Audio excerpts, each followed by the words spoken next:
Kabanata 7661. Sa taluktok ng Mount One sa napakaraming kaharian, ang iyang gobernador, na disguised bilang James, ay bumaba kasama ni Gladwin. Parehong namutla ang dalawa, na parabang nakatakas lang sila sa isang nakamamatay na sakuna. Napuno sila ng gulat. Sabay-sabay silang huminto pagdating sa ilalim ng napakalaking plataporma sa isang engranding dojo. Kailangan muna nating ayusin ito, matalim na pinandilatan ng young governor si Gladwin. Sino ang magpapaliwanag nito mamaya, ikaw o ako? Napalunok ng kaba si Gladwin. Siyempre, dapat ikaw. Bakit dapat ako? Ang gobernador ng young scoffed. Hindi ba't lagi mong inaangkin na ikaw ang pinakamataas na pinagkakatiwalaan ni Lord Goyo at nakikialam sa mga gawain ng ating alyansa? Ngayon ay nagkukumahog ka kapag may malaking issue. Namula ang mukha ni Gladwin. Wala itong kinalaman sa duwag. Tungkulin mo ito bilang pinuno ng Path Guardian Alliance. Ang gobernador ng Yang ay tumawa sa galit. Ikaw ang palaging nagtitipo ng katalinuhan sa iba't ibang larangan, na ipinagmamalaki na ikaw ay mas mahusay kaysa kay Yegor mula sa SK.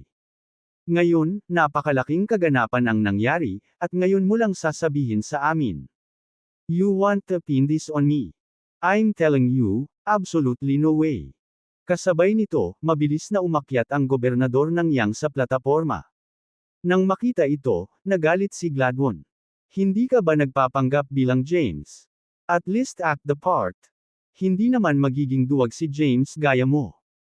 Nagpatuloy sila sa pagtatalo habang umaakyat sa entablado ngunit natahimik sila nang makita nila si Lord Goyo na nagmumuni-muni habang nakapikit ang kanyang mga mata sa isang nagliliwanag na lotus ng landas. Bakit hindi ka nakikipagtalo ngayon? Tanong ni Lord Goyo nang hindi iminulat ang kanyang mga mata. Nagpalitan ng mga titig ang gobernador Yang at Gladwin, bumulong-bulong sa ilalim ng kanilang mga hininga.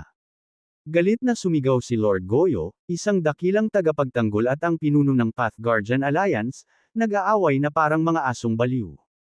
Ano ang iisipin ng mga tapat na nilalang sa napakaraming kaharian kung ang salita ay lumabas? Nang marinig ito, agad na inakusahan ni Gladwin ang young gobernador, Lord Goyo, pinabayaan niya ang kanyang tungkulin bilang pinuno ng Path Guardian Alliance sa pamamagitan ng sadyang pagtatago ng mga kapigatian sa napakaraming kaharian. Ang kanyang krimen ay hindi mapapatawad. Itinaas ng gobernador Yang ang kanyang ulo at nagmamadaling ipinagtanggol ang sarili.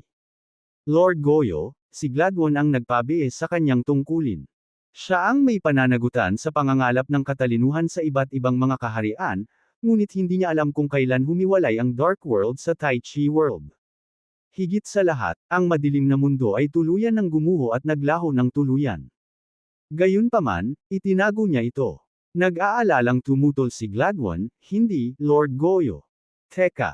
Nanlaki ang mga mata ni Lord Goyo, nagbago ang mukha niya. Anong sabi mo? Gumuho na ang Dark World. Dahil dito, ang dating nag-aaway na gobernador na siyang governor at Gladwin ay natakot kaya dali-dali silang lumuhod. Ang madilim na mundo. Kumaibot ang mukha ni Lord Goyo, nanginginig ang mga labi.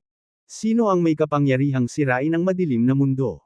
Iyon ay kalahati ng Tai Chi World, dating Ying World. Nang marinig ito, nagpalitan ng tingin ang gobernador Yang at si Gladwin, kahit na nakadikit ang kanilang mga noo sa lupa. Masyado silang natakot na huminga. Masama ito. Si James Caden.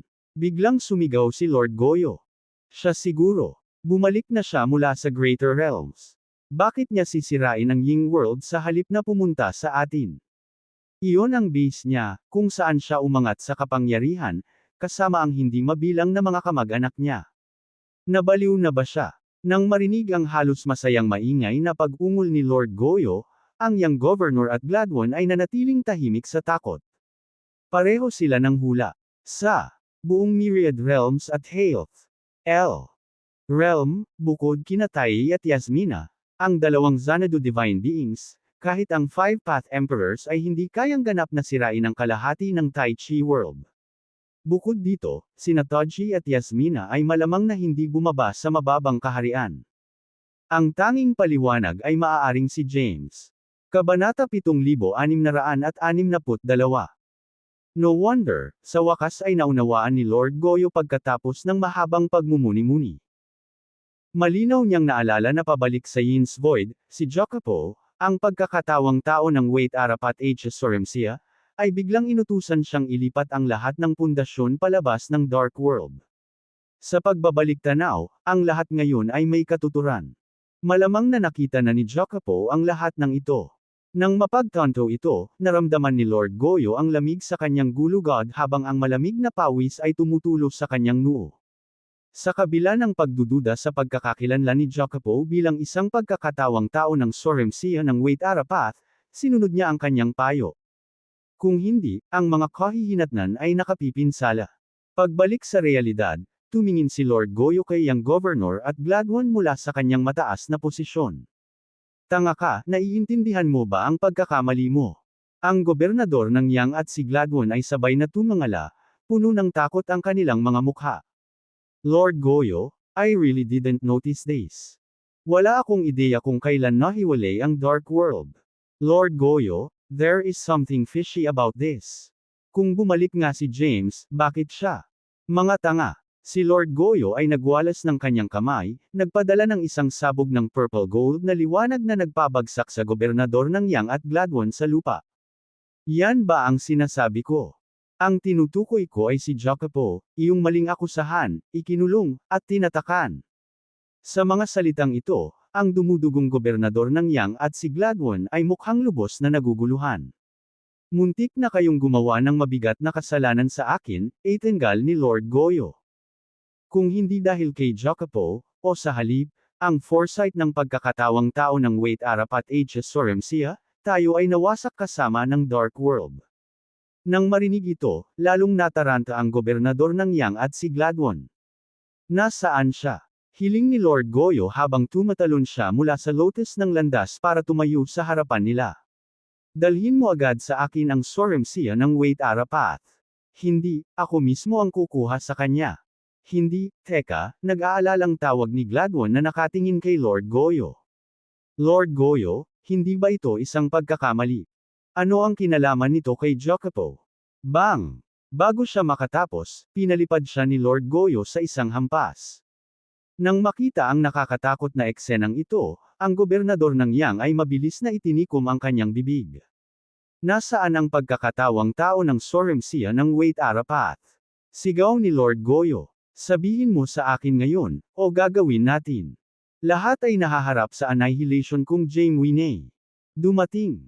Sinulyapan ng gobernador ng Yang ang malayong Gladwin, pagkatapos ay nagmamadaling humakbang pasulong. Lord Goyo, ang pagkakatawang tao ng Wait Arapat H. Sorremsia ay ikinulong sa misteryosong purgatorio ni Gladwin. Balak niyang patayin si Jacopo. Yung walang kwentang tanga, sumpa ni Lord Goyo. Sumunod ka sa akin dali.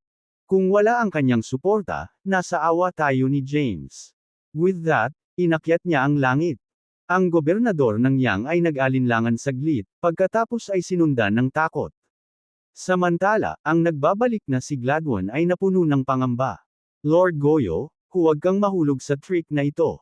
Hindi maaaring si Jacopo ang pagkakatawang tao ng Wait Arapat H.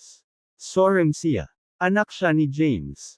At ang gobernador ng Yin. Kung totoo iyon, hindi ba iyon ang magiging anak ni Wait Arapat James? Kailangang tawagin niya itong ama. Ito ay tunay na hanggal. Ang maniwala sa gayong tukana ay lampas sa kawalan ng pag-asa.